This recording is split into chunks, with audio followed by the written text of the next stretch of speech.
ეს 1960-იანი წლების იაპონიის ამსახველი კადრებია. აკარუი სეიკაცუ, წინვალე ცხოვრება. აი ასე მოიხსენიებენ 1960-იან წლებს იაპონელები. ეს სიმღერაც იმდროინდელია, 1962 წელს გადაამღერეს ამერიკული ვერსიისაგან.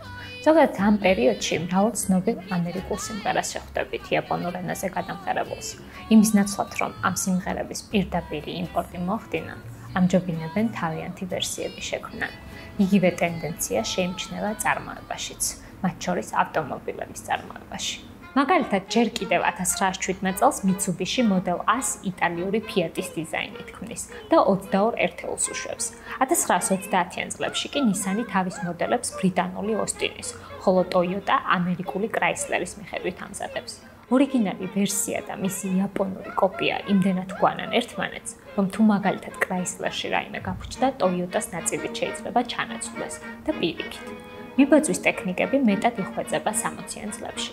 კერძოდ კი იმის ნაცვლად, რომ ერთი კონკრეტული უცხოური მოდელი სრულად დააკოპირონ, მას მხოლოდ იმაში ბაძავენ, რაშიც კარგია. აი მაგალითად, ელექტრონაწილები ბრიტანელებისაგან გადმოაქვთ და თან ხარისხს ხვეწენ. მექანიკური ნაწილები გერმანელებისაგან, მარკეტინგული ხერხები კი ამერიკელებისაგან. მოკლედ, იაპონელები კვლავ მეიძის ხანის დროინდელ ხაზს აგრძელებენ, რომლის მიხედვითაც ცოდნა იაპონიაში მთელი მსოფლიოდან უნდა შეკრებილიყო. თუმცა იაპონური ავტომობილების ინდუსტრიის წარმატებას გარდა ცოდნების შეკრებისა და მათი გაუმჯობესებისა სხვა ფაქტორებიც განაპირობებს. ამ დარგს განვითარების ათეულობით წლის ისტორია აქვს და ამ ისტორიაში გაერთიანებულია ყველა ის ფაქტორი, რომელზეც წინა სიუჟეტებში გავამახვილე ყურადღება. კერძოდ იმპერიული იაპონიის მილიტარიზმი, ცივი ომის დროს მიღებული პრივილეგიები და ბოლოს 50-იანი წლების ეკონომიკური პოლიტიკები. ავტომობილების ინდუსტრია აღნიშნული ფაქტორების ილუსტრირებას კარგად ახდენს. სწორედ ამიტომ გადავწყვიტე, რომ ამ ინდუსტრიის მოკლე ისტორია შემოგთავაზოთ. ისტორია მე-20 საუკუნის ადრეული წლებიდან იწყება. ამ დროს იაპონიაში საგზაო ინფრასტრუქტურა ჯერ არაა განვითარებული. შესაბამისად, არც მოთხოვნაა მაღალი. იაპონელი მწარმოებლები ერთეულ მოდელებს ჯერ კიდევ ხელით ამზადებენ. იაპონიის მთავრობა რუსეთ-იაპონიის ომის შემდგომ აანალიზებს რა სამხედრო სფეროში სწრაფი და მოქნილი ტრანსპორტირების მნიშვნელობას, იწყებს დარგის ხელშეწყობას. 1918 წელს მოქმედებაში შედის სამხედრო ავტომობილების სუბსიდირების კანონი. ამ სუბსიდიით კომპანიებს აქვთ შესაძლებლობა დაამზადონ ისეთი სატვირთო მანქანები, რომლებსაც მშვიდობიანობის დროს მოსახლეობა გამოიყენებს. ომიანობის დროს კი სამხედროდ გადაგეთდება.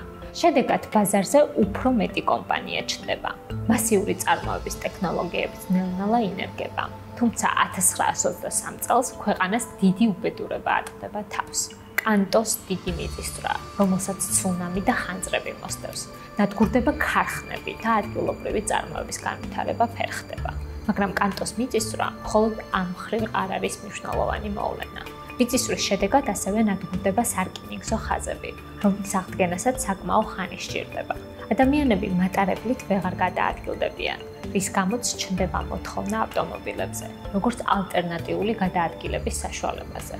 უეცრად გაზრდილი მოთხოვნის დასაკმაყოფილებლად კი იაპონელებს ამერიკული მანქანები შემოაქვთ იმპორტზე. თუ მიწისძვრამდე მთელს იაპონიაში სულ რაღაც 15,000 ავტომობილი მოძრაობდა, ეს რიცხვი მიწისძვრის შემდგომ თითქმის ორჯერ იზრდება. მალე თავად ამერიკული კომპანიები ინტერესდებიან იაპონიაში ინვესტირებით. 1925 წელს იაპონიაში ქარხნებს აშენებს Ford, General Motors და Chrysler. 10 წელიწადში მათი წარმოება 209,000 ავტომობილს აღწევს. მაშინ, როდესაც ადგილობრივი მწარმოებლები იმავე პერიოდში მხოლოდ 12,000 მანქანას თუ აწარმოებენ. იაპონური კომპანიები კონკურენციას ვეღარ უძლებენ და ნელ-ნელა იხურებიან. მხოლოდ ის მწარმოებლები რჩებიან ბაზარზე, რომლებიც სამხედრო სუბსიდიებს იღებენ იაპონიის მთავრობისაგან.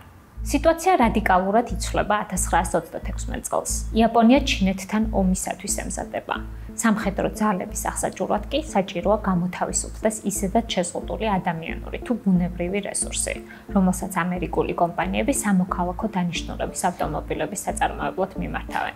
ამ მიზნის მისაღწევად კი ძალაში შედის ახალი კანონი, რომელიც ამერიკის დიდი სამეულის გამოშვებაზე კვოტებს აწესებს.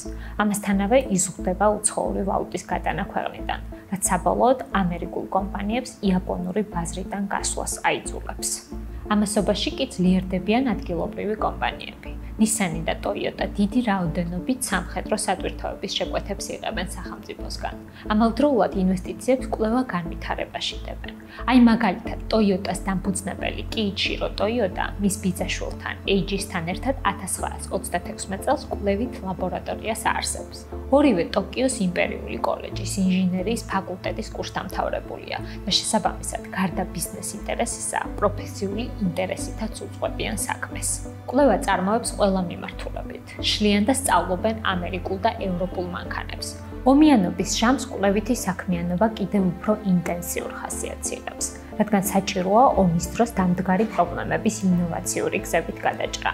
მაგალითად, მსოფლიო მასშტაბით ნიკელი დეფიციტური ხდება, რაც მანქანათმშენებლობაში ალტერნატიული მეტალის გამოყენების საჭიროებას ქმნის. Toyota-s ინჟინრები სხვადასხვა მეტალების მახასიათებლების შესწავლას იწყებენ და ბოლოს იმ შედეგამდე მიდიან, რომ ნიკელის უკეთეს ალტერნატივებსაც კი აღმოაჩენენ.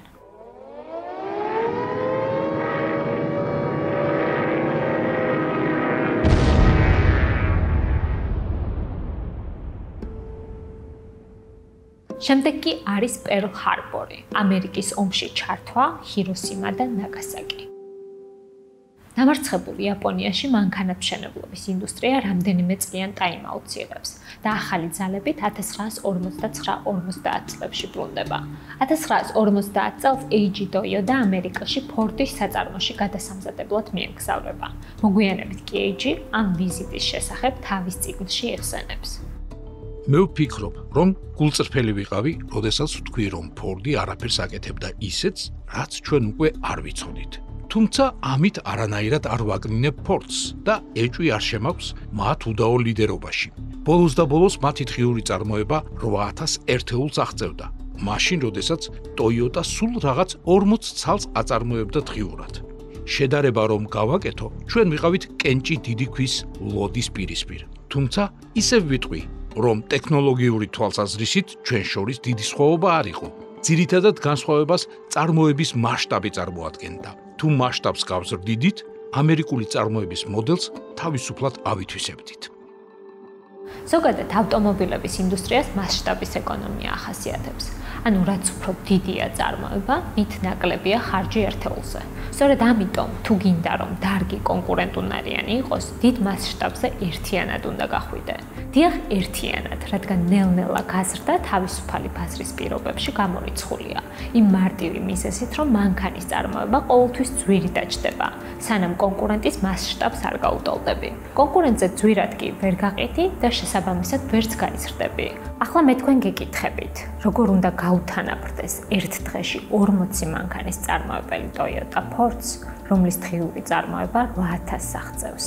რა თქმა უნდა, შესაძლებელია დიდძალი ინვესტიციის ერთიანად ჩადება და წარმოების ერთბაშად გაფართოება. ან იქნებ რაიმე რევოლუციური სახის ტექნოლოგიური გარღვევაა საჭირო, რომლის შედეგადაც ხარჯები იმ დონეზე შემცირდება, რომ მასშტაბური წარმოებით მიღებული ეკონომიის ეფექტს გაუტოლდება. მოდით განვიხილოთ ეს ვარიანტები. პირველი, დიდძალი ინვესტიციის ერთიანად განხორციელება მეორე მსოფლიო ომის შემდგომ კაპიტალით ღარიბ იაპონიაში წარმოუდგენელ ამოცანად ისახება და თან ან გაამართლებს ან არა, დიდი რისკის შემცველია. მეორე, იაპონია ტექნოლოგიურად ლიდერი ქვეყანა არ არის. ინდუსტრიალიზაცია აქ გვიან მოხდა და შესაბამისად განვითარებას ძირითადად სხვა ლიდერი ქვეყნების მიერ უკვე წარმოებული ცოდნის შეკრებით ახერხებს. ამიტომ ნაკლებ სავარაუდოა, რომ იაპონიამ რაიმე რევოლუციური გარღვევა მოახდინოს. არსებობს მესამე, უფრო რეალური ალტერნატივა.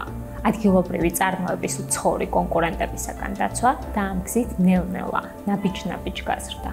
აი სწორედ ამ გზას მიმართავს იაპონია. მიუხედავად ამერიკული კომპანიების ზეწოლისა მათსავე მთავრობაზე, ამერიკის ადმინისტრაცია იაპონიას აძლევს საშუალებას დაიცვას საკუთარი ბაზარი.